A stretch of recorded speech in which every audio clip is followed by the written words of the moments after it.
Hi everyone, day 13th, and I'm back in the park, Central Park, which I love. And today is a beautiful day, and just everything looks so differently when the sun is out, and everything is just sparkly and bright green, and the sky is bright blue. Really beautiful. And I find myself still processing all the feelings all the emotions that were kicked up during the weekend. I'm really very aware of the fact that it's some old energy that was stirred up, that was brought to the surface, and now I need to do the work of processing, and kind of being with everything that kicked up. This is what we call processing, right? Being with whatever comes up and metabolizing it or integrating it so that it doesn't go back to where it was unprocessed. If we have the capacity, of course, because I noticed like yesterday was a relatively busy day, practically non-stop all day, so I didn't have a chance to actually properly like sit and journal.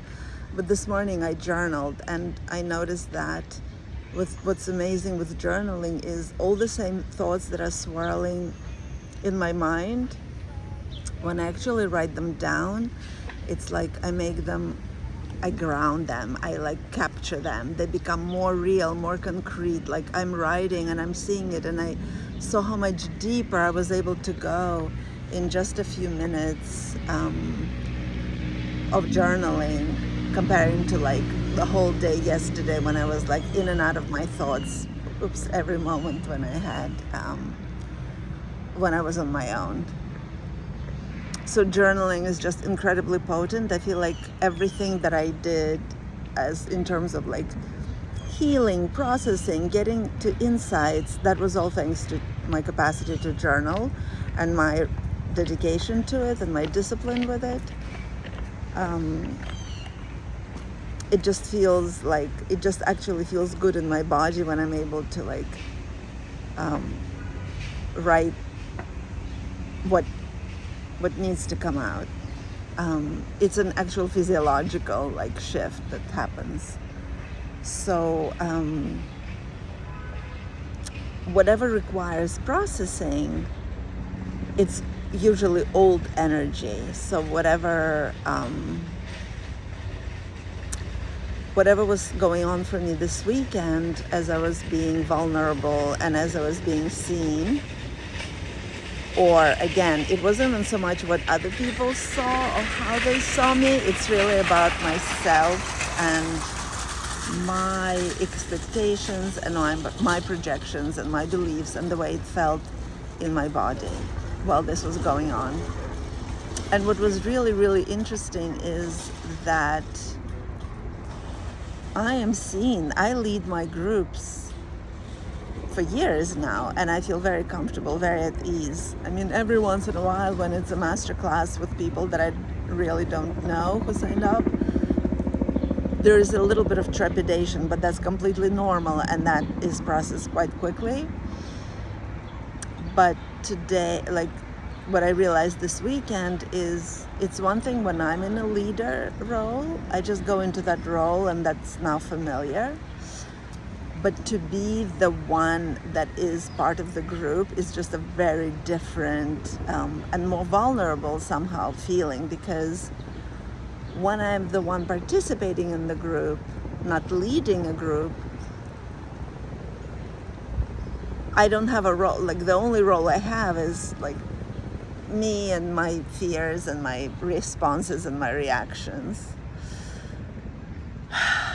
And just there was so much encountering of my inner child this weekend. I mean, I really went into the feelings of what it felt like to be me. Like I haven't explored those in a very long time. Like I thought I processed a lot of them.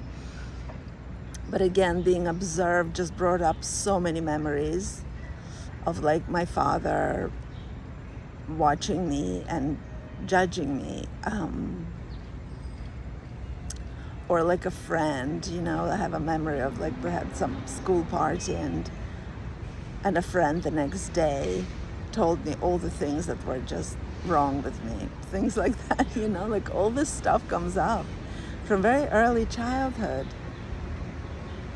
because cellular memory doesn't pick and choose. Cellular memory records everything. So, you know, being in that environment this weekend where I was observed by other people, whether they were observing me or other people, like it wasn't always that I was the center of attention, but just it was about my experience in the situation where other people may be seeing me and the danger that that represented when I was a kid.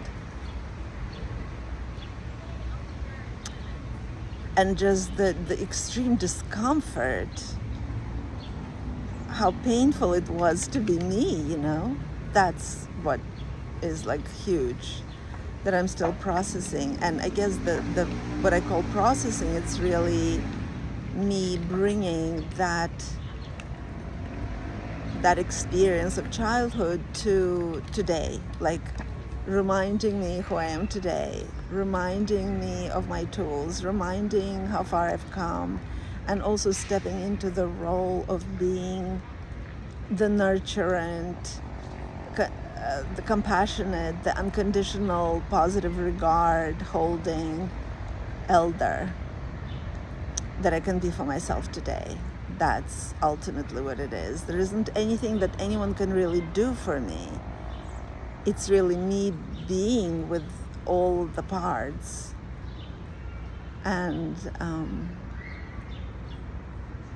stepping into the role of like seeing that part of me, that painful part of me, not drowning in it, because that's what happened. Sometimes I felt like I was that little girl again, and it was just excruciating, just reminding me that that's just a part of me, that there are other parts of me that are more empowered, and then becoming that parent that my father couldn't be for me, you know, being compassionate, being unconditionally positive when I treat myself. And it's just slowly but surely the inner child settles and is not stressed anymore, and just, you know, kind of coming back to the present moment. And being in nature always obviously helps so well. And today the weather is just glorious. The sun is very warm and bright, but there is also a cool breeze, and it's just like a perfect combination. So beautiful. So yeah, so I'm still, you know, in everything that came up for me this weekend, and just lots of insights. I started journaling this morning and I didn't have a chance to finish, but I will continue later today. So more to come. See you tomorrow, everyone.